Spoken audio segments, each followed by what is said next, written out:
Now I give the floor to Ukraine, and the next speaker will be Malaysia.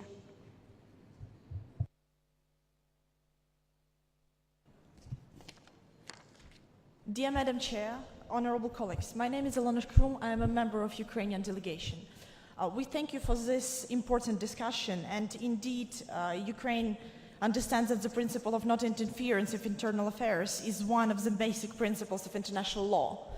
Considering Ukrainian history, we do support the principle, however, not the proposed document and not the proposed wording of the draft resolution. The contents of the principle of non-intervention in the internal affairs means, first of all, prohibition in states to interfere in internal affairs of states and peoples in all forms by the threat and use of force, by aggression, intimidation, military intervention, occupation, all of which during the history of Ukraine we have experienced. Unfortunately, in today's world, there are states that consciously forget this commitment made under the UN Charter. There are also states who consider the violation of this principle of international law as their basic foreign policy and national idea. And thus, I consider most hypocritical and cynical to talk about this resolution today and to hear the representative of Russian Federation as one of the rapporteurs considering the context of aggression to Ukraine from the Russian part. And I also ask all of the other delegations to not take this resolution out of the context. I do remind the honorable members that it was the Russian parliament who legislatively blessed Russian aggression against member states, against states of the UN and IPU. And as a result of this aggression, it has led to more than 10,000 human losses, temporary occupation of Crimea, bloody war on Ukrainian Donbass, which is going on right now, more than 298 people dying in Malaysian plane MH17, which was downed by Russian Buk missile. In addition, the Russian parliament blessed military intervention in Syria, which has been marked by war crimes. But let us come back to the resolution itself.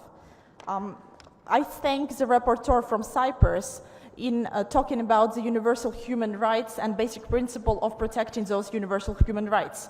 There should be a certain balance between those two principles, which was basically developed by international resolutions of international organizations, by decision of international courts, but which is unfortunately lacking here in the draft document and in the text of the resolution. I do remind that the international community also has a responsibility to stop acts endangering world peace, security, gross human rights violation, genocide, apartheid, foreign aggression, occupation, and gross human rights violation. This is why we are gathered here in this IPU house. Also, the national sovereignty doesn't just come with rights, it also comes with obligation, and we should understand those responsibilities in protecting the universal human rights, which we here agree on. I would also thank the representative from Germany who did say how hypocritical it is to look at this resolution where Eastern Europe is not even mentioned in the wording, nowhere in the resolution itself. We in Ukraine cannot support the present resolution and the draft in the wording that it is here. We do support the decision of the group 12+, and we do ask our honorable colleagues not to undermine the credibility of the IPU and the basic sovereign rights and human rights protection. Thank you.